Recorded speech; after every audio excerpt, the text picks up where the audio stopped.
ഭയങ്കര ടേസ്റ്റിൽ ചെയ്തെടുക്കാൻ പറ്റുന്ന ഒരു കടലപ്പായസത്തിന്റെ റെസിപ്പിയാണ്. ആദ്യം നമുക്കൊരു 300 ഗ്രാം കടലപ്പരിപ്പ്, കപ്പളമാണെങ്കിൽ 1.5 കപ്പ് എടുത്താൽ മതി. നല്ലപോലെ കഴുകിയിട്ട് നമ്മൾ 1/4 കപ്പ് നെയ്യിലൊന്ന് മൂപ്പിച്ചെടുത്തിട്ടുണ്ട്. ഇനി കുക്കറിൽ വേവിച്ചെടുക്കാൻ 4 കപ്പ് വെള്ളവും കൂടെ ഒഴിച്ചിട്ട് 4 വിസിൽ കിട്ടുന്ന രീതിയിൽ ഒന്ന് വേവിച്ച് മാറ്റണം കേട്ടോ. ഇനി ഇതിൽ നിന്ന് വേവിച്ച പരിപ്പ് നമ്മളൊരു 1/4 കപ്പ് മാറ്റുന്നുണ്ട്. അതിലേക്ക് നമ്മൾ വേവിച്ച ഒരു വെള്ളവും കൂടി ചേർത്ത് മിക്സിയിൽ നല്ല തിക്ക് പേസ്റ്റ് ആയിട്ടൊന്ന് അരച്ചെടുക്കാം. ഇനി ചൂടായിട്ടുള്ള പാനിലേക്ക് നമ്മൾ എടുത്ത് വെച്ചിട്ടുള്ള ഒരു പരിപ്പും പിന്നെ 600 ഗ്രാം ശർക്കരയും 1/4 കപ്പ് വെള്ളവും കൂടി ചേർത്ത് തിളപ്പിച്ച പാനിയും കൂടി ഒഴിച്ചിട്ട് നല്ലപോലെ തിക്കാക്കി എടുക്കണം കേട്ടോ.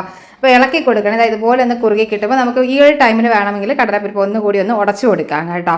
ഇനി ഇതിലേക്ക് ഏലക്കാപ്പൊടിയും ചവ്വരി ചേർത്ത് കൊടുക്കുന്നുണ്ട്. അപ്പോൾ ഒരു 1/2 കപ്പ് ചവ്വരി 1 മണിക്കൂർ വെള്ളത്തിൽ സോക്ക് ചെയ്തിട്ട് വേവിച്ചെടുത്തിട്ടുള്ളതാണ്. പിന്നെ നമ്മൾ തേങ്ങാപ്പാൽ ഒഴിച്ചെടുക്കുന്നുണ്ട്. 4 കപ്പ് തേങ്ങാപ്പാലും കൂടെ 1 ടേബിൾ സ്പൂൺ അരിപ്പൊടിയും കൂടി ചേർത്ത് മിക്സ് ചെയ്തിട്ടാണ് കേട്ടോ എടുത്തിട്ടുള്ളത്. ഇനി ഇതിലേക്ക് നമുക്ക് നെയ്യിൽ മൂപ്പിച്ചിട്ടുള്ള ആ ഒരു തേങ്ങാക്കൊത്തും കാഷ്യൂസും കിസ്മിസും ഒക്കെ ഒന്ന് ചേർത്ത് കൊടുക്കാം. ഭയങ്കര ടേസ്റ്റാണ്. ഇപ്പം നമ്മൾ ഇതിലേക്ക് ഒരു കടലപ്പരിപ്പ് വേവിക്കുന്ന സമയത്ത് കുറച്ച് അളവിൽ ഒരു 1/4 ടീസ്പൂൺ ഉപ്പും കൂടി ചേർത്താണ് വേവിച്ചെടുക്കാനായിട്ട് കേട്ടോ.